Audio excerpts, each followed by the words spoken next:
Hello, and welcome again to High Profile.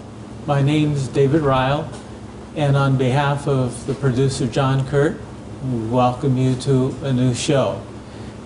To an extent, this is not really a new show in that the guest we have today, we have had on before, but actually a number of years ago, before we converted from community access charter cable into the San Luis Obispo County Office of Education. We're still on Channel 2.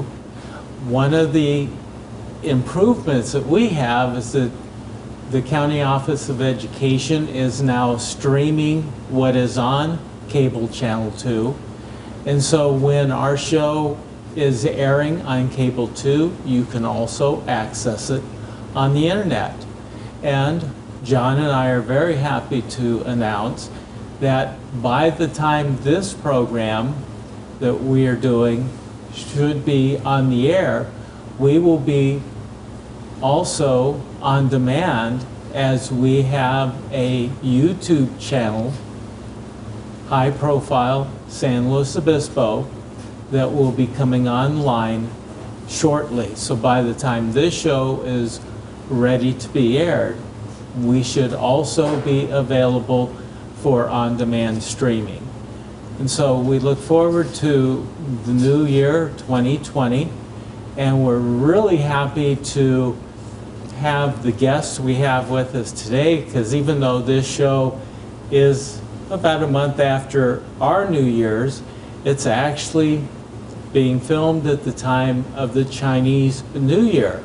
And so we happen to have as a return guest to High Profile, the owner of the Coffee Pot Restaurant in Morro Bay, and also the author of not one book, which was Double Luck when we interviewed him the first time, but we'll also be introducing to you his new book that was published in 2019. And so without any further ado, I would like to welcome Gordon Lucifa to High Profile. Thank you, thank you, thank you. And so, yes. Gordon, what I'd like to do is, since it's been 5-6 years since we've had you on the show, kind of recap your first book, which we have right here, Double Luck, Yes. which was written clear back in 2001, Yes. from what I see. Yes, yes. And kind of tell us your story and bring us up to then when we get to introduce your new book. Okay, well, as you say, the Double Luck came out in 2001. It's 200 years. It has been 19 years already. So the auto school, this county and the Central Valley, from 5th grade to college, use this book as a required reading book. So I got invited to school from time to time in this area and Central Valley as well for the last 18 years. And so then the second book came out about 6-7 months ago, and it just continued the first one. And came to America at the age of 26, started my new life. Spoke no English, no money, no education. Everything is against me. But I knew I can do better. And so in the beginning, I started working a small job and saving up money to buy a house. And so before I turned 40, I got a little scared. And so in the Chinese culture, there's a man, before he reached 40 years of age, if he didn't succeed, he's not going to have a second chance. But nowadays, people live a lot longer, so you may have a second chance. But I was a little worried and concerned. And so I was almost 40, and I said, I can do better. And so I started looking for business opportunity. So I found one. There was in Los Angeles, Manhattan Beach, Los Angeles, nearby Los Angeles Airport. There was a Chinese fast food place. I didn't know anything about it, and So I thought this is my best shot. I can. The people who sold me the business start train me, and a month, 6 weeks later, I took over, and so 3 years, I paid off the loan, and I bought a fancy home. Then so then 3 years later, not only buy a fancy home, I also bought 2 more business, and I was working 13, 15 hours a day, whatever it took, and I was working like a dog, and no time off, and so 1990, and I was just dead tired, so I decided not to continue the business. I sold the business, and so I had some cash. So I just came to the San Luis Obispo area and discovered Morro Bay, and so I went to the real estate, and I was thinking, instead of putting the money from the business into the bank, I'd rather buy another business, and that would help my future. So I did, and so I couldn't find the things I wanted, and it just happened the coffee bar restaurant was on the market. So, and I didn't have the experience. Then look back as a child, at the age of 13, I was working at the American Officers Club in Taipei, Taiwan, as a young busboy. And I said to myself, well, I run a successful fast food place in Manhattan Beach, Los Angeles. So this a little bit different, but I can learn and do well. So then with that attitude, so I asked the seller as well, while we open escrow and close escrow, that period, can you train me? And so they did, and I learned. And so for the kitchen, there's how to start from very low, how to do dishes correctly, and how to prep. Then watch the cook, what's the recipe and everything else. So 2 months later, we closed the escrow, and so I took over the business, and it took me a year and a half, got more comfortable, and I have more confidence to running the coffee bar, because you always try harder. You discipline yourself, you just try harder. So a lot of times you just don't even, supposedly you do well, but I thought I can do better. So well is not good enough with that attitude. And actually it took me a good 3 years to put me in the comfort level. So this is my 30th year, and so through hard work, and so I'm very involved with the community, because the community make me successful, supporting me throughout the years. So I involved with a lot of activity in Morro Bay as well. So my book, like I say, the first book came out about 18 years ago. So during the last 18 years, I sold almost 30,000 copies. So the money from the book is all donated to a local library and Porterville College scholarship and all that. Feeling good. As a young child, I was forced to beg on the street, and so my humble beginning. So then now I'll be able to instead of take from the people, I'll be able to give, and that's very, very a good feeling. So I continue to do so, and like I said, the coffee about 30 years. I'm still working. Yeah. And so, as the secondary title of your book, Double Luck, says Memoirs of a Chinese Orphan. So indeed, you were in China, you were an orphan, and so life could not have been easy for you to, one, get out of that country, and to come to the United States, where now, as you have said, and you, I'm sure, talked about in your second book, got to pursue the American dream. Yes. There's a lot of times in the morning when I came to work, so I would drive to the rock and in the pitch dark, and a lot of times the memory, childhood memory, flashback. There's so I went to war, went to hunger, went to family members just pushing me around. Nobody wants me. Everybody can imagine there is a child when nobody wants you, then you feel like you're worthless because nobody wants you. So then it's very hard to break through. There's until I was a little older, I realized that's just my luck. But you know, I need to try a little harder to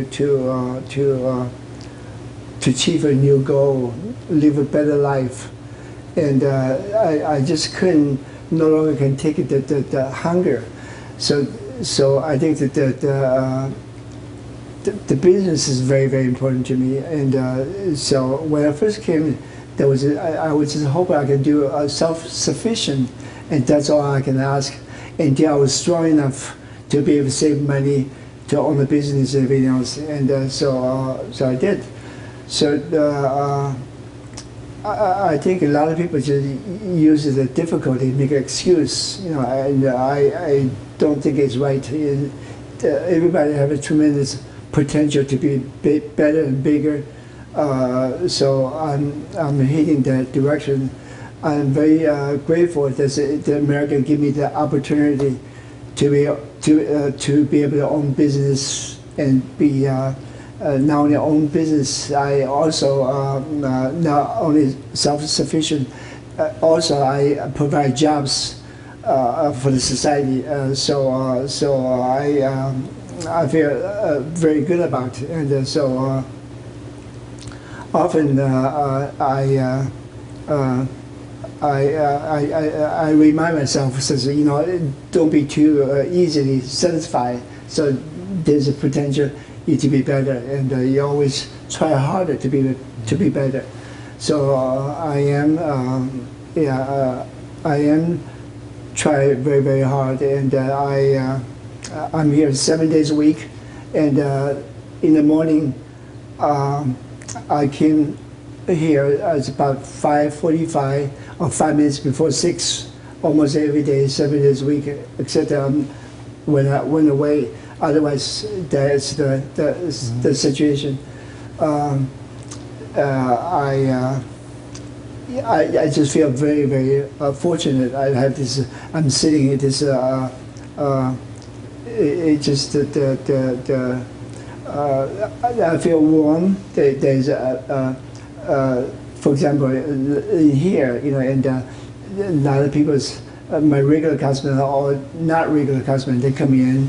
They'll always give me a warm hug. You know, as a young child, I didn't have all that things. I didn't, and so I treasure all that. And the community really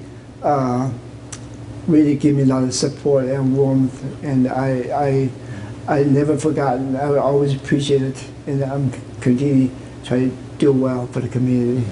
Good. One of the things that you mentioned in your presentation so far is you get to go to some schools and present. You said, I think 5th grade? Yes. And so when you go into the schools, what do you talk about to them, knowing that you've got children that you're talking to, instead of, in this case, you're talking to adult and probably primarily adults on high profile? That's right. Well, when I spoke to the children, basically a lot of children, they're from different backgrounds, different family, you know, and they're under a lot of uncertain situations, so they're equally insecure like I was, but not as bad as I was a young boy. Basically, I give it when I spoke, so I give it a little motivation. There's a motivation is like, and so don't look down yourself. you're very valuable, you're worth, and but you cannot use all the excuses not to get better. So then, because all of us, we all have a tremendous potential. Sometimes we just don't know how to use them. Yeah, but it is important. So you're worth something. So you need to try harder. You have a tremendous potential ahead of you. And I also tell them that education is very, very important. And once you have a lot of education, your futures are unlimited. You can be anything and everything. But if you don't have an education, then your potential is very limited. So education is very, very important. So so I spoke to fifth grade, sometimes even higher. And so I received, all the years, I received a lot of letters and a lot of pictures, a lot of painting look like that one, many of them. And so, for example, this came on April 2nd. I have a class, two classes, about 57 fifth grade students from the Valley over here. They coming here for lunch. So after lunch, I would spend a half hour talk to them a little bit, and then I take questions, answer questions, and yeah, just basically tell them. So you do have a hope, and so your hope is in your hand. So you just need to try harder, and don't use any excuses. And there's just no excuse. You can do it better. Yeah. So myself is a good case. And so. I treasure well, it. I think that your message is quality to all cultures. So I would imagine every culture benefits when people put forth their best effort. So, well, this is David Ryal, and we appreciate the fact that you're with us and that we have Lu Chi Fa with us to talk about his history and some of the challenges he had. And when we come back, we'll delve into his new book. We'll get you introduced to it, and we'll then let him talk about it. So tune in, and we'll be right back.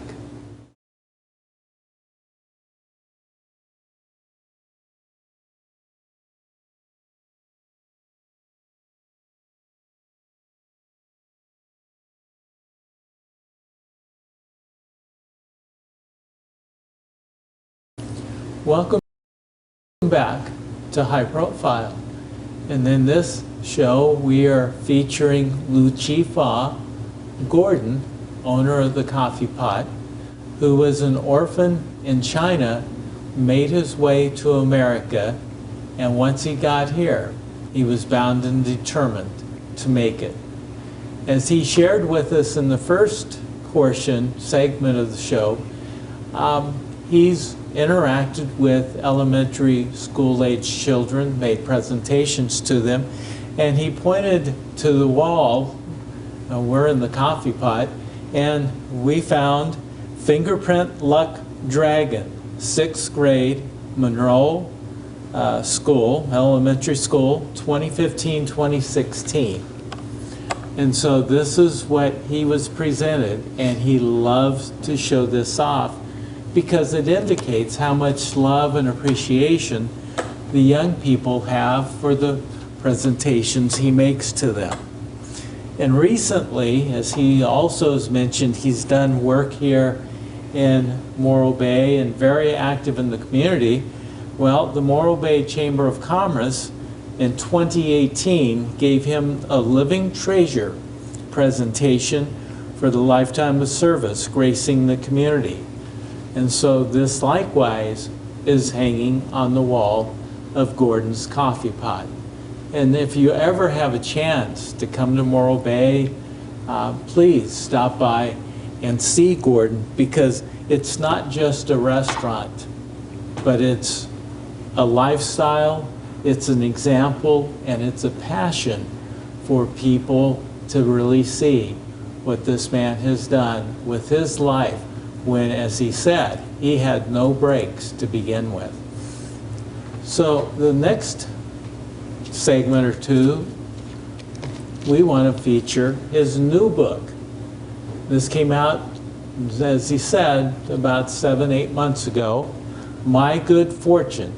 And this time it says, Memoirs of a Chinese Orphan's Success in America.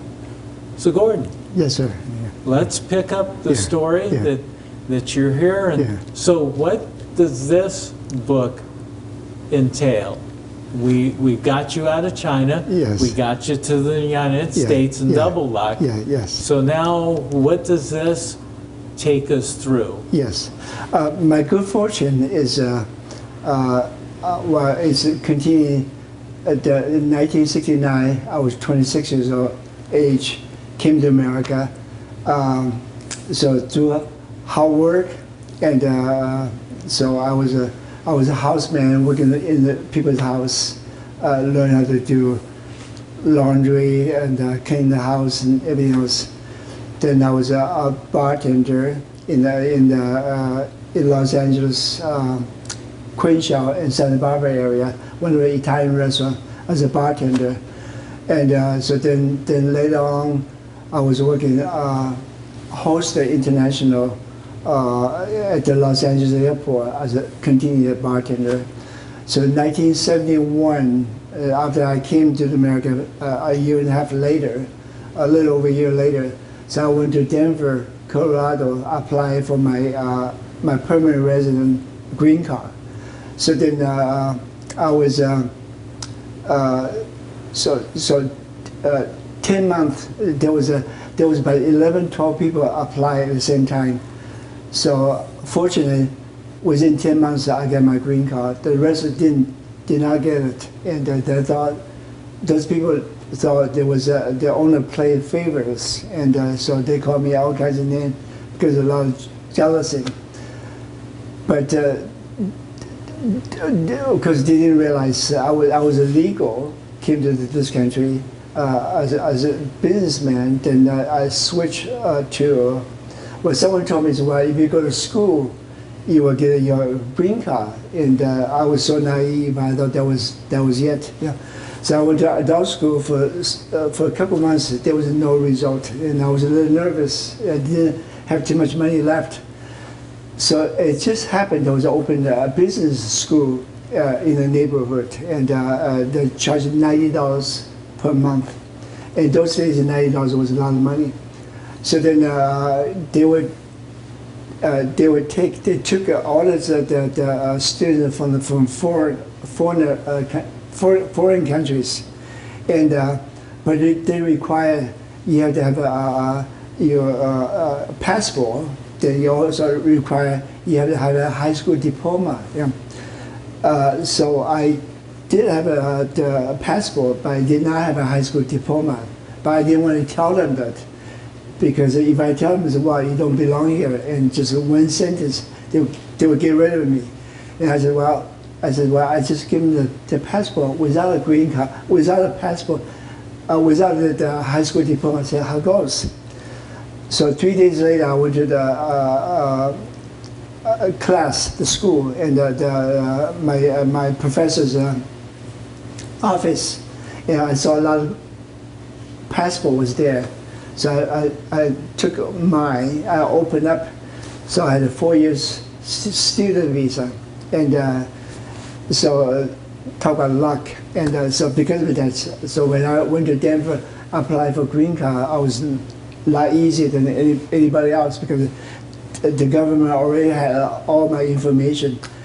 So then after I get my green card, I came back to Los Angeles. I continued working as a bartender.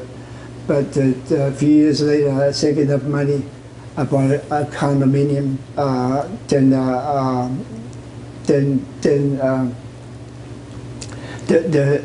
few years later, the condominium I bought it was like $65,000. So then later on, it became like almost $100,000.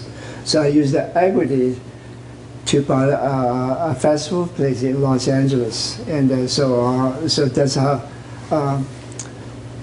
So I owned the fast food place for almost 7 years, and in 3 years I bought a fancy home. I bought 2 other business, and I worked like 13, 14, 15 hours, whatever it took. So then I continued for almost 7 years, and 1990, I was dead tired, and I was very, very skinny because I didn't eat well because I was too busy, physically busy. So then I decided to get rid of the business and came to Mall Bay, and I was trying to use the money to buy a piece of investment property. So I couldn't find such thing. It just happened the coffee bar restaurant was on the market, and so there was a Century 21 in Mobile Boulevard, but the real estate agent is no longer there. But then it was there. So then one of the lady helped me. I said, well, I want to buy a small motel office building for my later years. It just happened. I was in a hurry, so it wasn't on the market. And I asked the agent, I said, well, do you have any other kind of business? She said, like what? Well, I said, like maybe a coffee shop or a restaurant.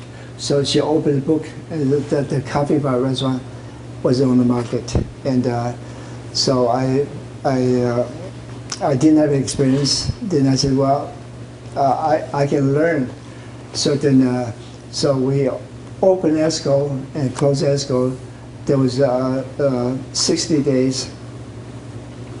So then I took over the business, and so first year and a half, 2 years, I was not too easy. But as time went on, I got much better because I learned the business.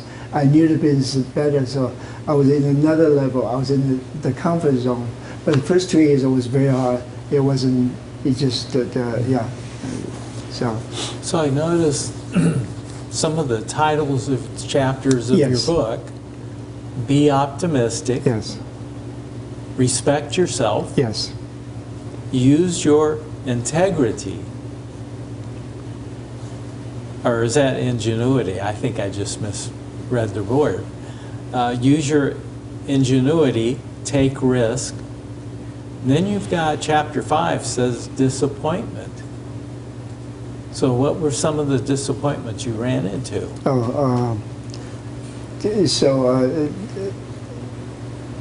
So when you own a business, you do need to take a chance. Yeah, just like life, you know, if you worry too much, you will walk the street, you could get hit by something.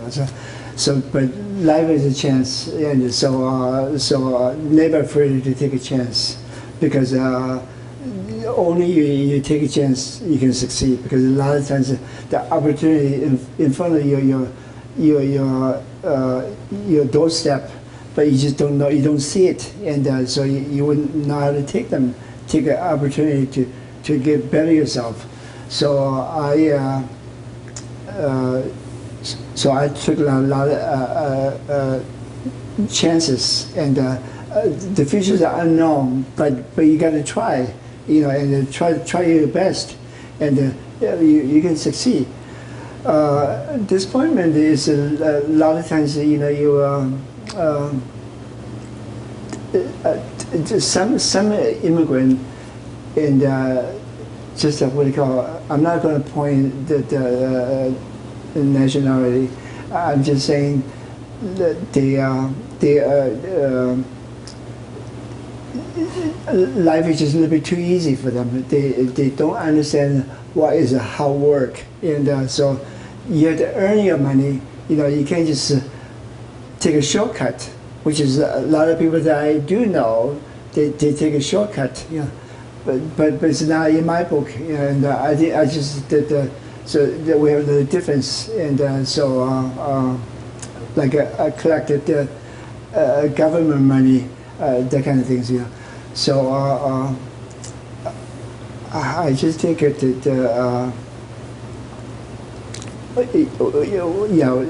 try a little harder, and working hard, and earn your own money, and don't waste you inherit something, but that's not real. The real thing is that you try harder to own your own money, own living. Yeah.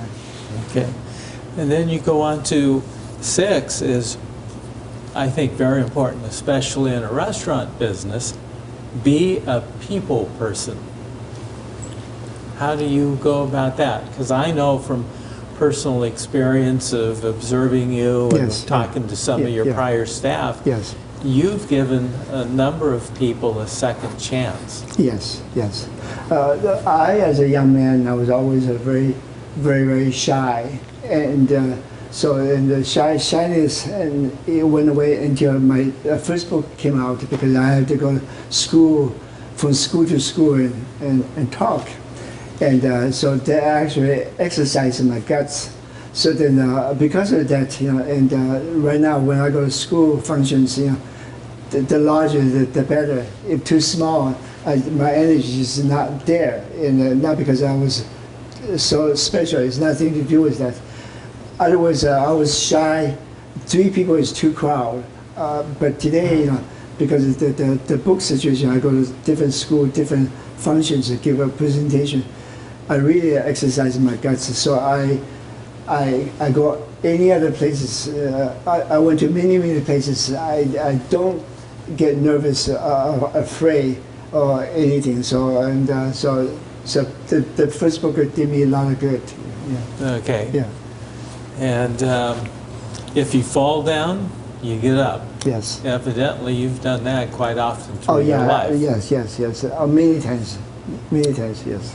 Work hard and swear allegiance. Success, when opportunity knocks, answer. Yeah. The opportunity, I'm here and another person's over here, and I see the opportunity is coming, but the other person next to me, so he or she didn't see that, so she let the opportunity went by, and opportunity sometimes it come to your life like 2 or 3 times your lifetime. So you need to take a chance, take a risk to make it work for you and succeed. Yeah. And another important chapter titled would adapt to the unexpected. So when you came to America, Yeah. you didn't know what to expect, did you? No, I didn't. I remember my roommate and took me to a small neighborhood supermarket. I thought, oh, that was great, and because as a young man in Taiwan, we don't have that kind of thing over there. So every little things just to me, it's all new. It's all excited and all. There's a lot of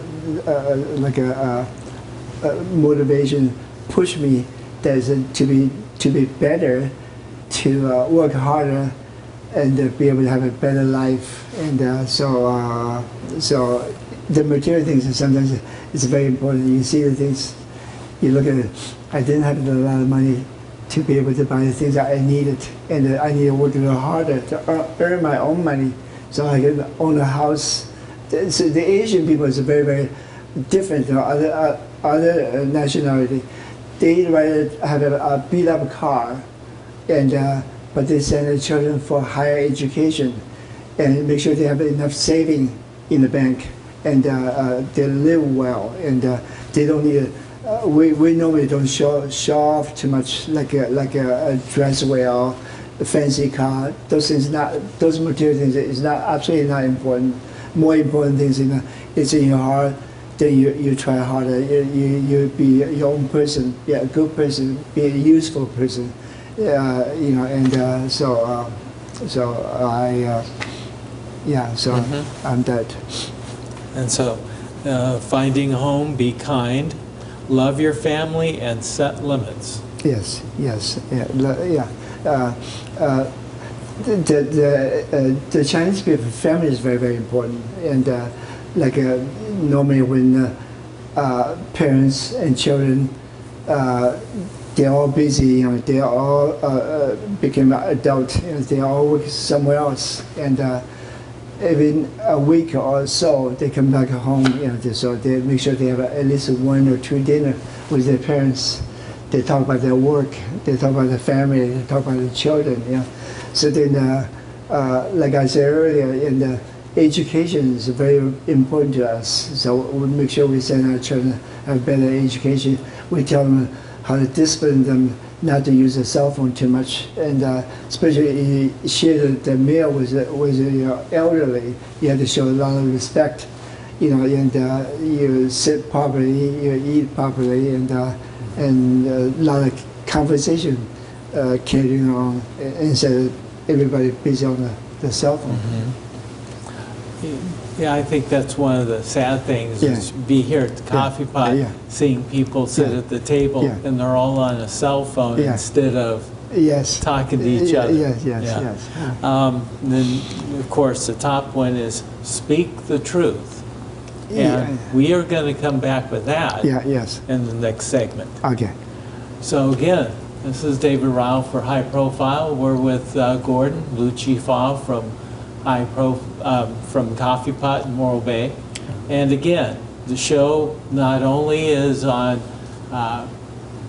the County Office of Education Channel 2, but we are also being streamed at their website, and we will soon have our own YouTube channel.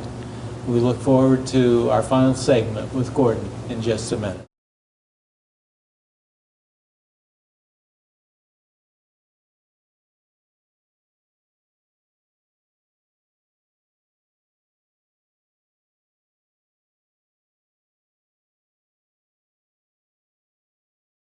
Hello, and welcome back to High Profile.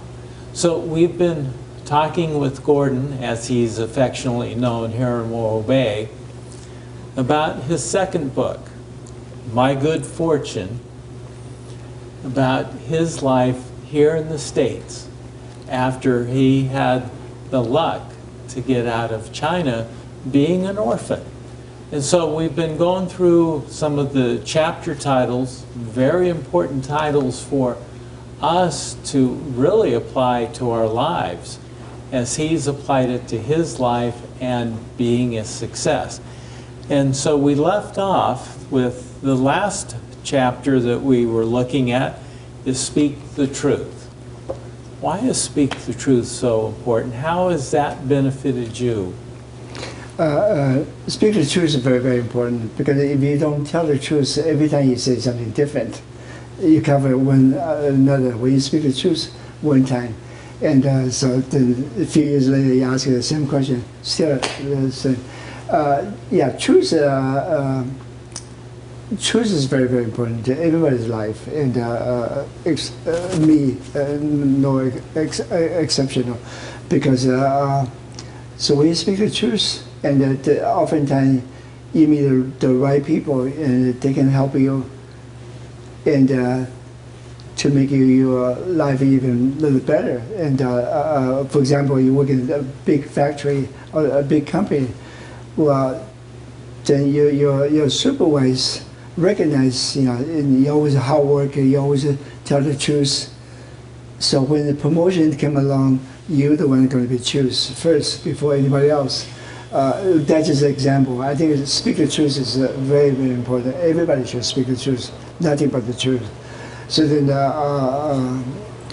I always happy, and so, and I just don't know other way. Well, as it's often been said, if you speak the truth, then you don't have to remember what you said the last time. That's so, right. The next is A Thirst for Adventure. I like adventure, because since I have a very limited education and everything, but one time oftentimes I feel sorry for myself. So then my customer says, well, Gordon, you do so well. There's a pointless for you to feel sorry. You should feel good about it. You feel good like anybody else. And time after time, I think that really taught me well. That is, so he or she actually tell me, he says, and so you're doing well. So don't look down yourself. So continue to do well. Yeah. Well, some of the adventures, as I see it, is every so often I come in and I get to see you, and you're talking about either going or you just got back from a trip to China. That's or various areas. So you evidently enjoy Yes. travel Yes, and exploring. Yes, yes. Yeah, this book talk about how many countries I went. Yeah, I went to Russia, Germany twice, Peru, then Asian countries. I went to Japan, Korea, Vietnam, not Vietnam, and Thailand, and Cambodia, then South Africa. And because every time you go places, you not only learn the culture, you also learn how the people live. Oftentimes, for example, I was 5 years ago. I was in South Africa. I was in safari. Then I realized how fortunate we are living here. So in there, they're not only very backwards. Their living standard is a lot, just incredible. There's no comparison. Yeah. So then make you treasure, the lifestyle you had already. And those people are not as fortunate as I. So then I do like to travel to different places, and I educate myself and by travel. Yeah, I learn things, and I learn people's culture, lifestyle. Just mainly, it's just really enrich my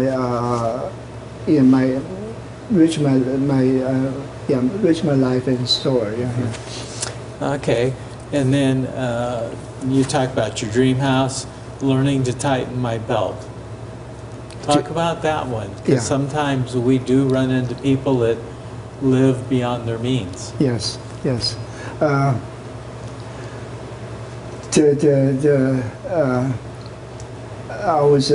use a good example, like a person from the third world country, and another person were born in this country.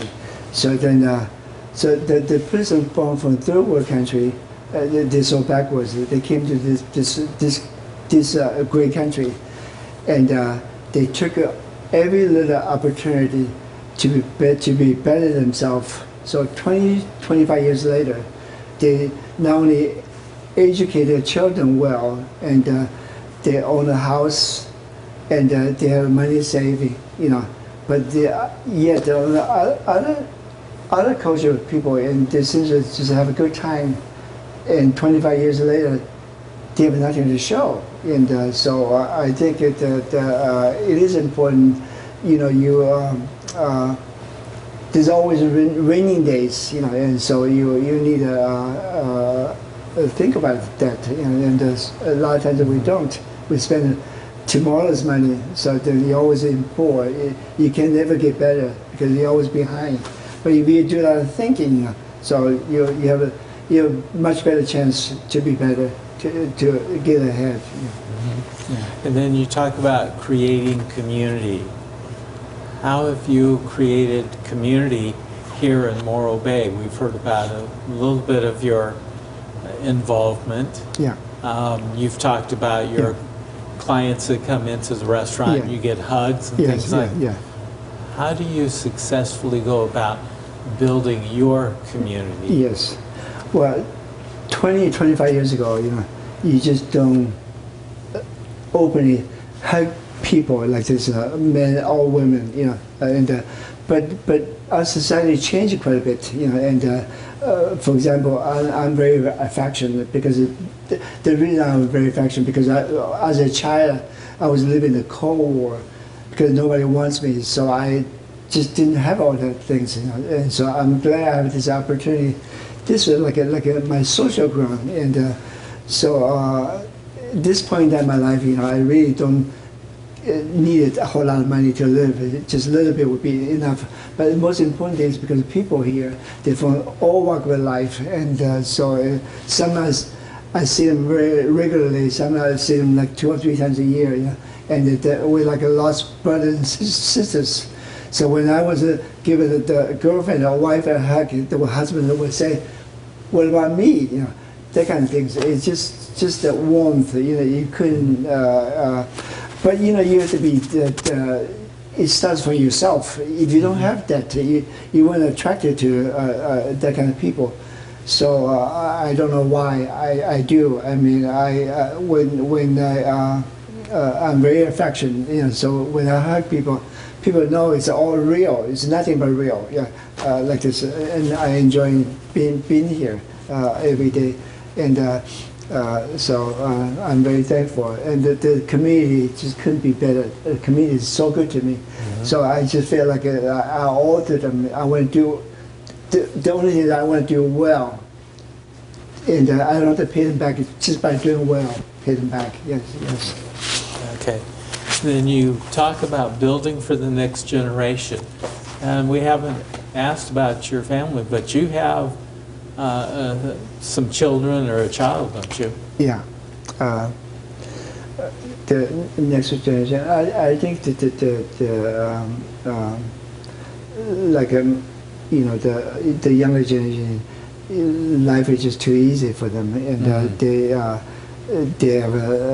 they're not like me. I was an orphan. I didn't have parents. I don't have a family member just supporting me, this and that. But today's children, and they have everything, and life is too easy. But they still complain, everything else. You know. So if they learn the other culture, make them realize, you know, the other country, the people don't live very well, and yeah, oftentimes one meal, the next meal you don't know where it comes from, you know, and so you just treasure every little small things, right. You know. But here we, you know, one thing I it's not criticized. I just don't like it too much. I think that this culture is a waste too much, and especially a restaurant owner. Every day I saw a plate. I took a plate away. So I had to throw all these eggs and potatoes in, really, and break my heart, because how many people are so poor, they would like to have a plate, potatoes and scrambled eggs, and we throw away. And so then, yeah, the only complaint is we're too wasteful, wasteful. I guess life is too easy, too much, everything is too much. So then I, as a child from very, very poor country, poor family, I just, every little things, I think they're very important to me, and they're treasure to me. So I don't waste, and yeah. So when you're talking about the next generation, Yeah. you're not necessarily talking about your family as a, specifically, but you're talking about the People generation that comes up behind you, that we need to be teaching many of these principles. Yes. And I noticed then that you close your book with life, liberty, and the pursuit of happiness. Yes, yeah. So I still have a 4.5 years lease in the coffee pot. Yeah, so I'm thinking, so I just turned 77 young, you know. So then energy level was good. So health-wise, 99% all good. So I only take one medicine, and so it's very healthy. So my goal is I'm not going to finish it in 4 years. So and I'm going to continue for another couple of years. So I'm going to do a lot of travel. Do some good to the community, and I mean, continue to do some good to the community, because the community gave me so much. So I like to pay back, and make me feel good. So then I'm going to do a lot of travel, and I'm going to use my mobile home in Mobile Bay as a home base, just travel to different places. And I think life is good. Life is very, very good. I'm very fortunate. I'm very grateful to live in this great land. And now people often ask me, well, did you feel discrimination? Well, discrimination, I remember as a young child, we live in South. So we went to Shanghai, the big city, and this is all pig from the South. Yeah, so your own people discrimination. So, and I think this country is great. And I didn't feel anything like that. Absolutely not. I'm not lying. It's nothing but the truth. People just, like when I first came, I hardly spoke any English, and people realized I didn't speak a lot of English. So, so they don't want to do a baby talk. They just make it. They make the sentence easy for me to understand, easy for me to learn. So then, it's all good. I look back, I just nothing about this great country. I'm very thankful and very appreciated, and I had this golden opportunity to be in this land, and so I want to continue to do well, and I want to continue to just thank all my customers and all my friends. Yeah. That's good. Thank you. Well, again, Gordon, it's been great having you on and a chance to really focus on your new book, Yes. My Good Fortune. And it definitely is a fortune, Yes. a good fortune to know you. Well, good fortune. The reason I say good fortune, it's not because of the money. It's a good fortune. You, my good fortune. You, my good fortune. You, my good fortune. Yeah. So so yeah, I'm very thankful. Yeah. So that's my good fortune. Thank you. Very good. Yeah. Well, again, this is David Ryal, and we're really happy that you've joined us, and we've had this chance to talk with Gordon and kind of get now the rest of the story from Double Luck. And again, we'd like to encourage you to check us out, not only on cable through the County Office of Education channel, Channel 2, but we also encourage you to check us out streaming when we're on cable at 9 p.m. on Tuesdays, 11 a.m. on Saturdays, and 1 p.m. on Sundays. But hopefully by the time this really is ready to rock and roll to be delivered to the public, we'll also have it streaming on demand at YouTube. And so on behalf of our show, High Profile, Gordon, who's our guest, myself, and our producer, John Kurt, thank you for joining us on High Profile. Thank you.